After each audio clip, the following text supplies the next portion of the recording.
100% निवडणुका पारदर्शक होणार। मतदार याद्यांचा घोळ केवळ विरोधकांना दिसतोय। चंद्रशेखर बावनकुळेंनी मनसे आणि ठाकरे सेनेला हा टोला लगावलाय। या मतदार याद्या नवीन नाहीयेत। चंद्रशेखर बावनकुळेंनी ही माहिती दिली आहे।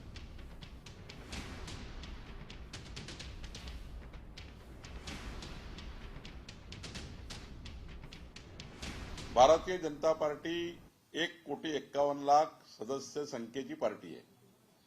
या पक्षामध्ये 1,03,000 सक्रिय सदस्यता असलेले कार्यकर्ते आहेत।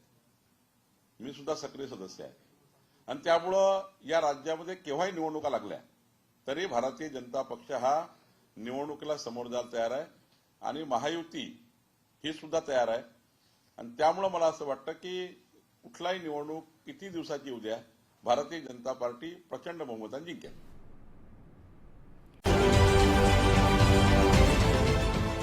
देश विदेशातील प्रत्येक घडामोडींचे लाईव्ह अपडेट मिळवण्यासाठी आता साम टीव्हीच्या सर्व सोशल मीडिया प्लॅटफॉर्मला लाईक, फॉलो आणि सबस्क्राईब करा। तसंच सर्व नोटिफिकेशनसाठी बेल आयकॉन प्रेस करायला विसरू नका।